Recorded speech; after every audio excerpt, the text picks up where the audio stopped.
Hi, my name is André Leal. I'm the head of software development framework team from IT architecture department. And I'm Nuno Guedes, Cloud Compute Lead from our Cloud Center of Excellence. And we're both from Millennium BCP. For those of you who don't know, Millennium BCP is the largest privately owned bank in Portugal. And I think we're here to show you guys some cool stuff. Isn't it right, André? Yeah, let's go. Yeah. So, what we have to tell you about our journey from 8 days to 8 minutes regarding our application lifecycle management and deployments. What do we have to tell us? Well, I think that 8 days to 8 minutes, it's pretty bold, isn't it, André? Yeah. It's a big difference, right? How do we support that? Mainly, we identify our pain points on our process and we try to automate things and mainly um, getting things done automatically instead of using manual triggers or Cool. Do you want to tell us a bit more about that? yeah. Basically, we identified some issues or some pain points on our development workspace creation based on the dependencies between teams. Can you explain a little bit what that means, this dependency? Sure, sure. I mean, if we take into account the way we did it before this tool set, you can all imagine that we had, for instance, when starting up a new project, a new development project, we needed to ask for a Git repo, for pipelines, for infrastructure configuration, for security configuration. Multiple teams, five, six teams needed to be involved, right? Different roadmaps, different sprints, different processes, right? So how did we solve it? Basically, we tried to and we automated all this stuff. Okay, we created based on our service catalog. We created a new form where teams can ask for new microservices, and Did you say form? I mean, yeah, it's point and click. yeah, that's it. The things the developer just types some info regarding the service, Cool. and based on that we generate a special thing, an application definition file that will drive from the scaffolding that will drive all the automation regarding scaffolding, creation of Git repo pipelines, automation on builds and deployments and so on. Cool. Okay. So you mean that now we don't have that issue where everything is similar but not the same. Now, now two pipelines for the same thing are the same. They're not just lookalikes. Right. And that was a pain point we had before because different pipelines give us generates governance regarding and we need to maintain and evolve the pipelines. And with this approach, we centralize all based on the it's like a dynamic pipeline, right? Mhm. The pipeline is intelligent to understand the needs of the service and generate and compile and build and test based on the information and generate artifacts based on the information from the application definition Cool. file. I mean, that's pretty cool for sure. But I see that we identified another problem that I think that's related with that one, which is then customization. Because I imagine that Right. even if you run the same pipeline and you point it at different environments, you need different connection strings, Right. different service URLs, and so on. Yeah, but based on automation, we can delegate that Mhm. for systems that already solve that issue for us. We used our we converted our application definition file, our service definition file, to standard and open application model that could be interpreted by the infrastructure to generate resources and different kind of things. So, regarding the architecture of this initiative, all starts on the service catalog.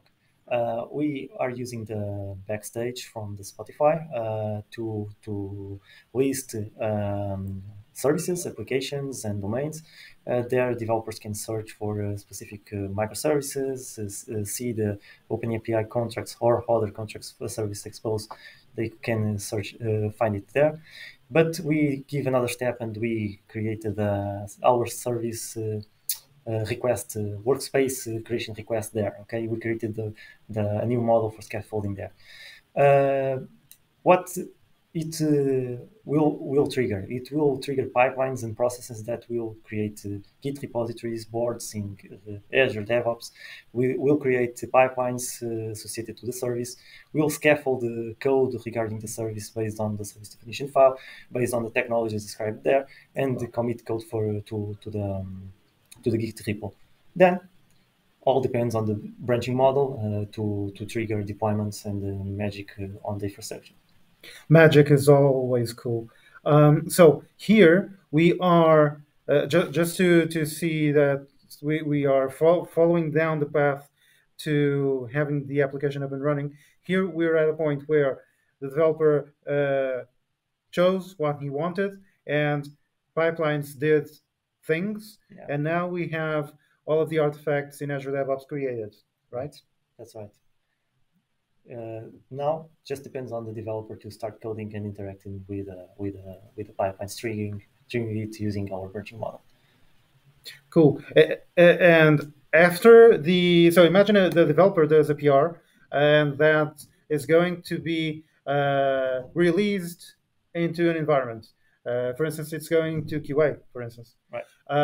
Then we'll convert that into something the infrastructure understands, right? Right. Using a GitOps approach, we get our definition file, we convert to an OEM specification and deliver it on Git to be interpreted by the control plane on the infrastructure. And then Git and the file from Git in OEM syntax can then be interpreted by KubeVela in a Kubernetes cluster. And KubeVela basically understands that this application has these dependencies, for instance, the database, cache, whatever, and passes those infrastructure requests to Crossplane, so that Crossplane can then instantiate the backing infrastructure resource, like the database, for instance, and in that case, pass on the connection string back to KubeVela, and then KubeVela does its thing and spins up the application with the right configuration. End-to-end, full automation. So let's take a look regarding how we trigger the process of creating a new service. This is the Millennium BCP service catalog.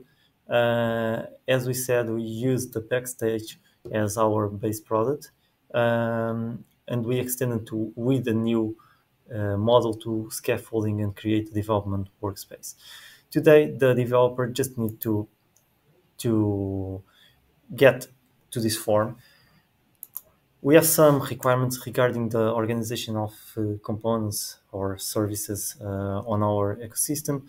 So developer needs to select the business domain where a service must be created, and the business, not just the business domain, but the application where the service, the microservice must belong. Okay, I'm gonna select previous created applications, and I'm going to create a PlatformCon service. Okay, demo service. A short description of the service. Okay, description. And now the cool stuff. This is how we organize services inside our ecosystem regarding the topology, what kind of microservices we have. I'm going to select the first category of microservices, our process APIs. Now I can choose one of our persistency types. I'm going to choose a none just because I want to expose a none. So we submitted the request for workspace creation, and now after the automated process, we already have a new Git repository for the PlatformCon service we requested before. Here we can find a new repository with our folder structure, our standard folder structure, and code has been scaffolding and committed here for the new service based on the service definition file generated on service catalog. That file is here, okay, and we can find the specification we typed on the service catalog. Now, another thing, a new pipeline has been generated too, and this pipeline will be driven by the service definition file to build and deploy services on environments. Now, let's make some different thing. Let's change our specification of application to add a new dependency regarding the persistency. So I'm going to change this service definition saying I want a dependency on a single store database. What should happen behind the scenes? The deployment process must ensure a new database for this service. So, after the service definition file has been updated and a pipeline has converted it to an OAM definition file, this is what we end up with. So as you can see, we have a core OAM dev definition, in this case for our PlatformCon service, and in this file, we are specifying multiple components for our application. So one component is of type M3DF, which is our internal type for our code framework. Then we can also see things like an observability trait, where we already define the observability requirements for this application. We can also see an identity component, where we define things like roles, users, how the application ends up being registered so that it has an identity and can communicate with other applications. And then, as we can see, there's also that database that we manually added to the service definition file. So what now? This file that you see here, being properly validated, will be pushed using GitOps to a cluster. If I do something like this, you can see that the file has been picked up by this cluster and by KubeVela running in this cluster, and KubeVela has done its thing and ensured that that application is ready. What does this mean? Well, for one, we have a pod running with the application code, and as you remember, there's a dependency on a database. So what happened to that?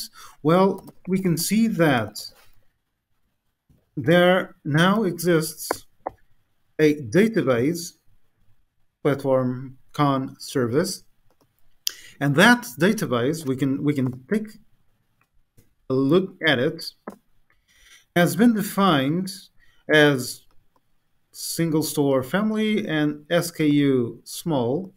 And what exactly is this that we're looking at? Well, this is taken care of by Crossplane. And how? Well, we have some compositions defined in Crossplane. So we have a composition that takes care of managing databases.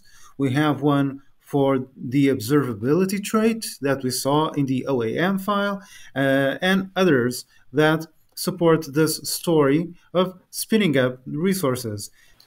So, guys, hope you enjoyed this presentation. Please feel free to ping us if you want. You can find us by email or join us in LinkedIn. Thanks a lot, guys. See you soon. Bye bye.